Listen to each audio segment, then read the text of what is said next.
So, what was the mission of the summit and what did you accomplish?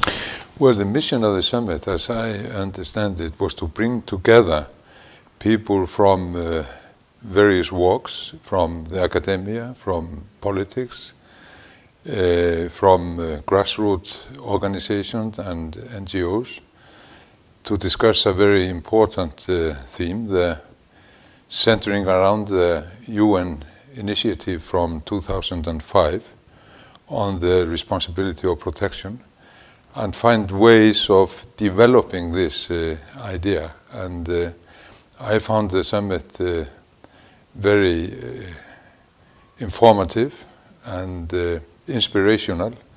So it's one step forward, although no decisions are taken here, but people's views, I think, become clearer, and in that sense I'm very grateful for it. The responsibility to protect has taken a beating lately. What is the message you are sending to the international community? Well, this idea of responsibility for protection is an idea. It's a norm which is in the process of developing. And I think what is needed is to codify this norm into international law so that it can be used in the international mechanisms that we have. We have the United Nations, we have international law, but everybody is clear that this mechanism is not working. And then we must analyze what it is that goes wrong. And in my view, it is the Security Council which is a problem with the veto power of the great states, of the superpowers of the world. They are preventing us realizing the ideas we all share, because there was somebody who said at the conference that we have already won the battle of ideas, and these ideas center around this main theme of the conference, the responsibility of protection. And I think the answer lies in this, to somehow find ways to overcome the veto power of the superpowers in the Security Council. And if we can make decisions taken in the United Nations somehow automatic, thus surpassing the veto power of the superpowers, I think this is the task. An idea which was put forward at the conference from somebody taking part in the discussion in the audience was that the international community should be more active in condemning misuse of veto power in the Security Council. I am fully in agreement with that.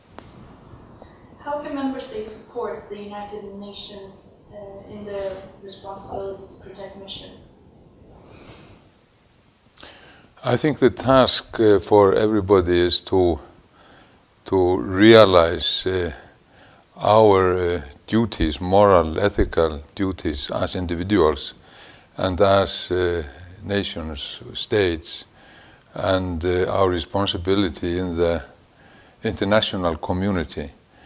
I think there is no patent solution to this, but it's a number of things that must take place, and I think we must see this as a process, a developing process, and this conference is part of that process.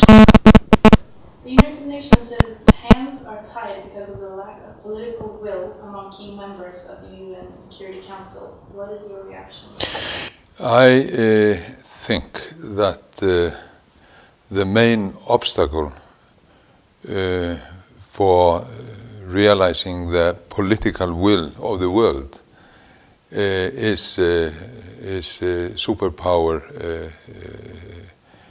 What shall we say? Is the I'm lacking in words. Is the interest, is the self-interest of individual states, the big players on the world scene. The refugee issue has reached an alarming state. What is your country willing to do to end the crisis?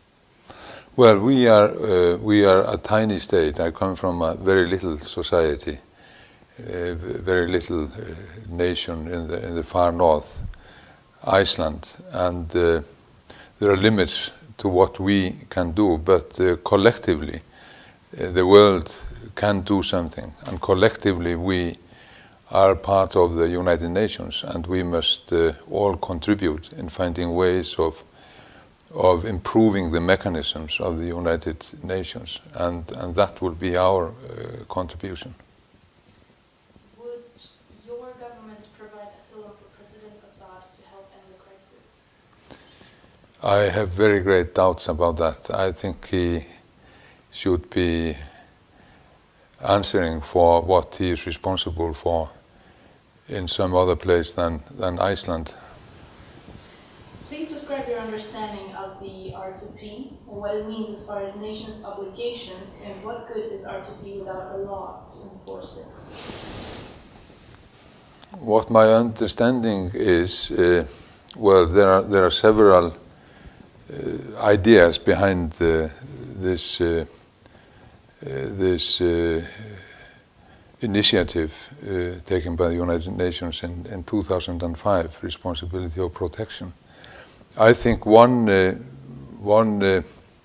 issue which is probably not discussed enough is the question of sovereignty. One of the reasons given for inaction, for doing nothing, is that we must respect the sovereignty of every nation, no matter what it does. But I maintain that sovereignty goes together with responsibility and legitimacy, and it should be a precondition for a nation claiming sovereignty that it is based on democracy. And a state which persecutes its own citizens without being or having being democratically elected has no claim for sovereignty. Would you be so kind to highlight the main ideas about prevention of genocide and mass atrocities, and the role and responsibilities of global government institutions to contribute to world peace that were brought up during the panel discussions? Well, the panel discussion was very interesting, and of course I think that we must be very precise when we define genocide, and I think the way to overcome the power of the big states which prevent these mechanisms working is to become very precise in definitions, and as I said before, to try to turn into international laws the norms that are being that are in process. So I think that's the task that lies ahead. Well, if you can convince me or the Icelandic government that this would contribute to solve the crisis, we of course should consider that. But I have my doubts. I also have my doubts about removing Assad, that alone would solve the crisis. It is a regime he is part of, and I think something very fundamental must take place in Syria for solving the crisis.